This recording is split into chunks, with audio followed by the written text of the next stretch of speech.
Kemarin kita udah sempat ngobrol nih tentang cinta, pernikahan, dan seks. Nah itu tapi part pertama ya.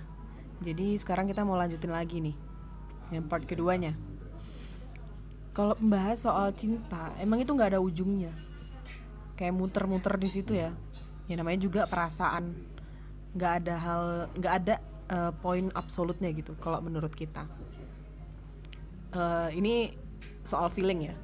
Jadi kalau misalnya ada dari teman-teman yang berpendapat, ada kok alasannya kenapa timbulnya cinta dari segi biologi misalnya kayak gitu.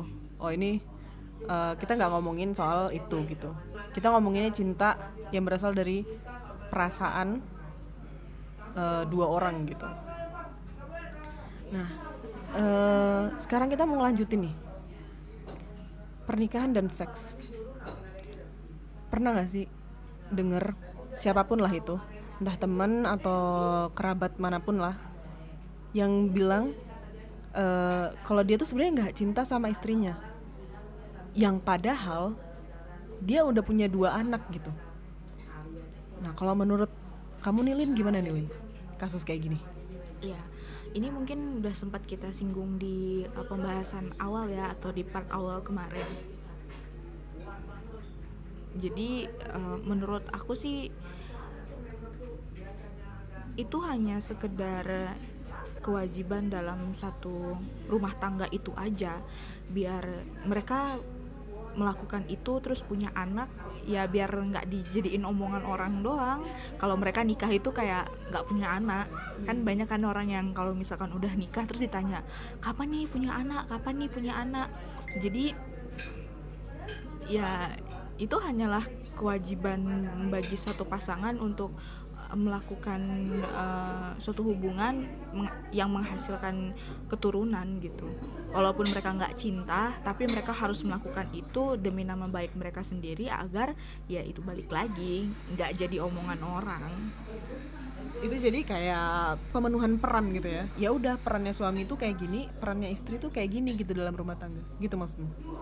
Ya, jadi ya cuman kewajiban doang gitu, bukan karena atas dasar ya kita bisa bilang cinta tadi ya. Karena balik lagi, menurut aku cinta, seks, dan pernikahan itu suatu hal yang sangat berbeda. Ya, mungkin sempat aku singgung juga di part awal kemarin. Kalau menurut aku secara pribadi nih ya, soal berarti kan kita tadi ini ranahnya seks ya. Jadi memang nggak bisa, benar kata kamu, nggak bisa di satuin gitu. Itu hal yang berbeda gitu antara seks, cinta, dan pernikahan. Nah jadi ketika pasangan ini nih setuju gitu untuk melakukan hubungan seks dan menghasilkan keturunan, ya udah, bukan berarti mereka ada cinta di dalam situ gitu. Jadi itu ya kebutuhan biologis aja gitu, yang untuk memenuhi kebutuhan biologis.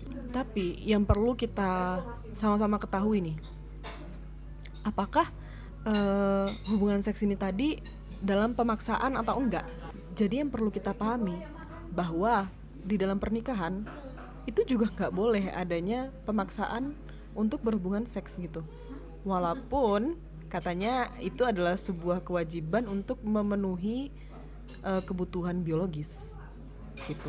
Kalau menurut aku, jadi ya, dulu sempat ada pembahasan serius nih soal ini. Kalau yang namanya pemerkosaan di dalam pernikahan itu ada.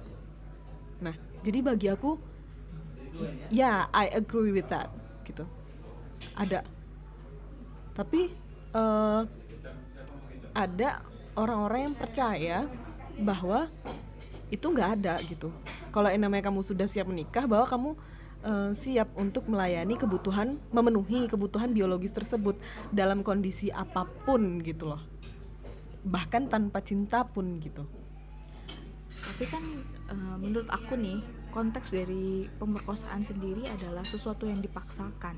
Berarti kalau misalkan dalam suatu pernikahan ada terjadinya paksaan tersebut, misalkan contoh umumnya atau contoh gampangnya lah, suami pulang dalam keadaan mabuk berat, sedangkan si istrinya tidak siap untuk melayani suaminya, bahkan suaminya memaksa. Ya kita nggak tahu dalam kondisi istrinya seperti apa, apakah dia sedang sakit atau dalam tekanan dan lain sebagainya, tapi suaminya tetap mau melakukan hubungan badan atau seks dengan istrinya. Kan itu sudah konteks dalam pemaksaan ya, mungkin bisa dikatakan seperti itu kah? Iya, jadi hubungan seks itu adalah persetujuan dari dua orang.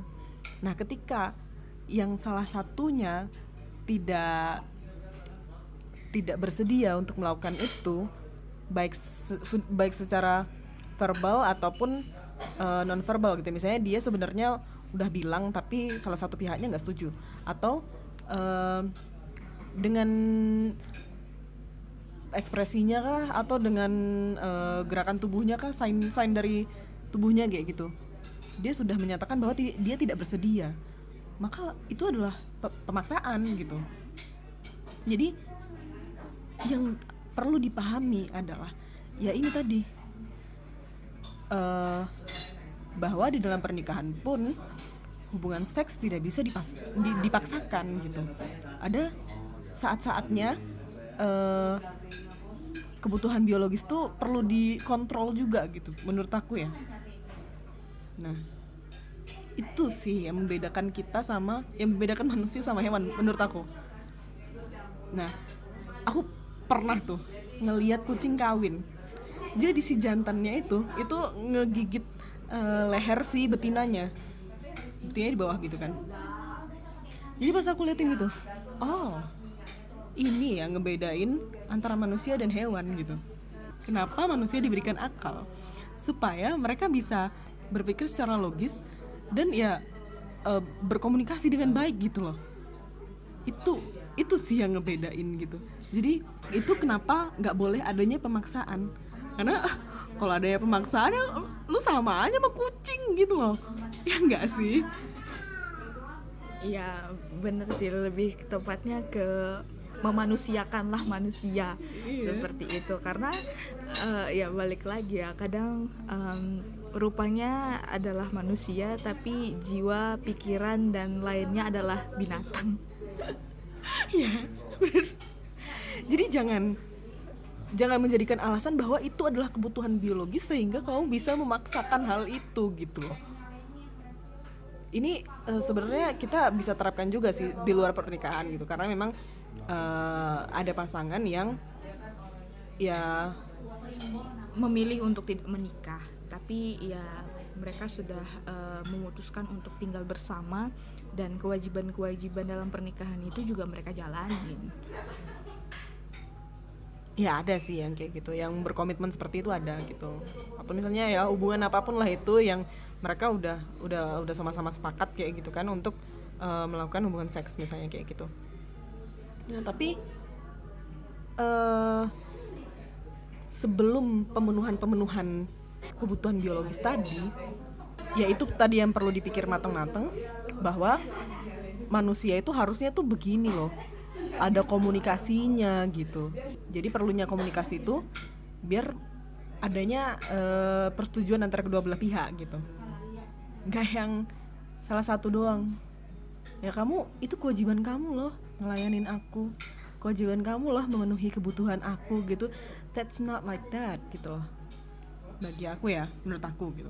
Iya bener sih, dan yang tadi disinggung seperti komunikasi tadi itu, kedua belah pihak harus ada saling komunikasinya ya. Contoh gampangnya bukan hanya dalam pernikahan saja, tapi ya seperti prostitusi. Seseorang membayar orang lain untuk memuaskan hasratnya dia, dalam kurung hal ini adalah nafsu. Mereka juga ada komunikasi, deal-dealannya itu juga ada gitu. Ya bener banget. Ini wah, kayak prostitusi ini kita nanti omonginnya di part lainnya ya. Nah, oke, jadi walaupun manusia didorong dengan kebutuhan biologis tadi, yang menjadikan dia adalah manusia ya adalah itu, berpikir tadi. gunain tuh logika gitu kan. Kadang-kadang orang bilang kayak gitu ya. Jadi nggak cuman hasratmu aja gitu yang bergerak gitu, tapi nalarnya tuh jalan juga gitu loh. Jadi siapapun kamu yang saat ini memiliki pasangan, apapun itu statusnya, baik itu ya friends with benefit or Ya pernikahan gitu kan, just for fun just for mungkin. fun ataupun apapun lah itu gitu, yang kalian udah sama-sama setuju untuk melakukan hubungan seks.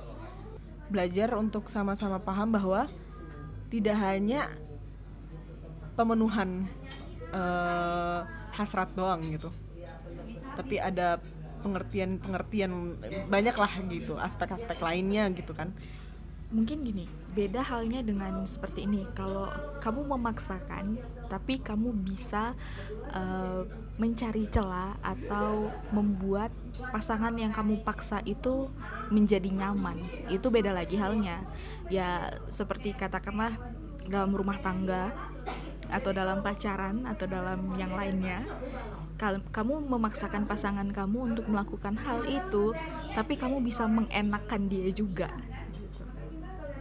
Jadi ya balik lagi, awalnya memang pemaksaan, tapi ujung-ujungnya suka sama suka. Ya berarti kan itu kita harus ada komunikasi lagi kan. Komunikasinya adalah dengan cara ya tadi, di tengah-tengah kamu memaksa itu, kamu berkomunikasi sama dia. Ya tapi tetap balik lagi, si pihak satunya kan tetap harus ada persetujuan juga kan pada akhirnya. Kemarin tuh aku juga sempet baca kontennya siapa gitu ya, lupa aku. Nah jadi ketika misalnya ketika misalnya di awal si pasangan menyetujui nih, nah tapi kemudian dia menolaknya gitu, kayak aduh nggak jadi gitu. Nah ketika itu tetap berjalan gitu, itu tetap menjadi sebuah pemaksaan. Jadi boleh, walaupun dia sudah menyetujui di awal, dia boleh menolaknya kemudian gitu.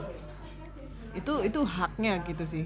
Ya sama aja kayak gini lah, kamu awalnya setuju untuk dating sama seseorang, terus di tengah-tengah ternyata dia orangnya obrolannya gak asik atau gak cocok gitu, terus kamu mau pulang, ya nggak apa-apa kan kalau kamu pulang gitu istilahnya. Ya nggak apa-apa kalau kamu nggak mau ngelanjutin dating itu gitu. Jadi hubungan apapun itu, walaupun ya bukan hubungan seks gitu ya, tetap harus ada persetujuan antara kedua belah pihak. Ya lebih ke komunikasi sih. Jadi kalau misalkan komunikasi itu sudah ada titik terangnya, istilah kata seperti itu ya, mungkin itu bisa dijalanin. Tapi kalau misalkan masih ada yang berat sebelah, kayaknya itu harus dipertimbangin lagi gitu. Ya benar. Kalau gitu sebenarnya inti dari topik kita kali ini itu adalah komunikasi ya. Ya, benar kan? Ya bener, pokoknya segala sesuatu itu sebenarnya harus dikomunikasikan, dan berawalnya juga dari komunikasi. Nggak mungkin kan seseorang bisa tahu gitu, atau tiba-tiba tahu baca pikiran kamu kalau kamu mau sesuatu dan lain sebagainya, terus dia agree dengan pikiran kamu yang belum kamu omongin gitu, dan terus atau dia nggak setuju sebelum kamu omongin dan dia pergi gitu aja, ya kamu bakalan kecewa kan seperti itu. Jadi segala sesuatunya harus diobrolin, harus diomongin, harus dikomunikasikan agar kalian tuh juga dapat win-win solutionnya tuh kayak gimana untuk kalian semua gitu. Ya benar. Jadi ini sering banget ini terjadi di dalam hubungan berpasangan. Sebenarnya nggak cuma berpasangan sih. Ya hubungan anak dengan orang tua, hubungan teman sama temen kayak gitu kan. Tapi mostly di dalam hubungan berpasangan gitu ya. Seringkali yang satunya tuh nggak mengkomunikasikan apa yang dia mau, apa yang ada di dalam pikirannya. Terus dia minta pasangannya yang satunya tuh ngerti gitu. Kamu tuh nggak tahu maunya aku apa. Kamu nggak ngomong tapi kamu minta di ngertiin gitu. Gimana bisa gitu loh. Nah jadi ya kayak tadi juga ya. Jadi biar kalau misalnya dalam hubungan seks tadi kita balik lagi ya. Ketika kamu nggak mau, ya kamu juga perlu komunikasi gitu. Nah yang satunya, yang pasangan kamu ketika yang satunya udah mengatakan bahwa dia nggak mau, ya kamu juga harus terima gitu loh. Nah jadi biar, ya namanya itu salah satu taktik menjaga hubungan ya. Nah kayak gitu sih. Jadi jangan kayak yang belum ngomong tapi mintanya di ngertiin gitu, terus habis itu ngerasa kecewa sendiri karena yang satunya nggak paham, nuduhnya yang satunya nggak peka. Aduh, udahlah, nggak tahu lagi deh itu gimana itu. Jadi komunikasi ini suatu fondasi dalam sebuah hubungan ya. Ya sama kayak misalkan cewek gitu, kadang-kadang cewek ini kan malu gitu ya kalau misalkan dia pengen tapi sama pasangannya gengsi gitu untuk, terus nanti dia ngambek karena pasangannya nggak tahu apa yang dia pengenin gitu. Terus pas ditanya kamu kenapa, ya nggak apa-apa padahal ada apa-apanya gitu. Emang random banget ya kalau ada orang kayak gitu tuh. Sebenarnya nggak terpaku sama gender sih, nggak cuman cewek yang kayak gitu, cowok pun ada yang kayak gitu. Iya ya, benar banget ya, nggak terpaku dengan gender. Kadang-kadang ada tipe-tipe orang, masing-masing orang sesuai dengan gendernya yang seperti itu. Ya kan, jadi kayak minta di ngertiin. Ketika ditanya kamu maunya apa, terus dia jawabnya terserah. Terus ditanya mau A enggak, B enggak, C enggak. Tapi padahal awalnya itu dia bilangnya terserah. Oh my god, itu sakit banget sih yang jadi pasangannya tuh kayak, kamu maunya apa, please kasih tahu aku. Ya Nangis gak sih? nangis banget sih itu. Mungkin dikiranya semua orang itu bisa baca pikiran ya, kayak limbat gitu, jadinya bisa langsung tahu gitu kalau ya aku pengennya ini gitu, tapi gengsi aja ngomongnya. Nah ini kayaknya kita perlu ngomongin di part yang secara terpisah juga nih, gimana punya pola pikir yang bener biar nggak nuntut orang doang gitu untuk ngertiin dia gitu, tapi dia juga perlu sebenarnya ngertiin dirinya sendiri dulu. Sebenarnya apa sih maunya dia gitu, pikirannya tuh kayak gimana gitu. Oke, kayaknya untuk part yang panas ini kita udahin sampai sini dulu. Mungkin kalau misalkan ada yang mau nambahin panasnya, boleh komentar-komentar atau kunjungin ke IG-nya kita nih biar kita sama-sama panas bareng-bareng nih. Panas bareng. Oke, kalau gitu sampai di sini dulu. Sampai jumpa di konten berikutnya. Aku Daria. Aku Alin. Bye.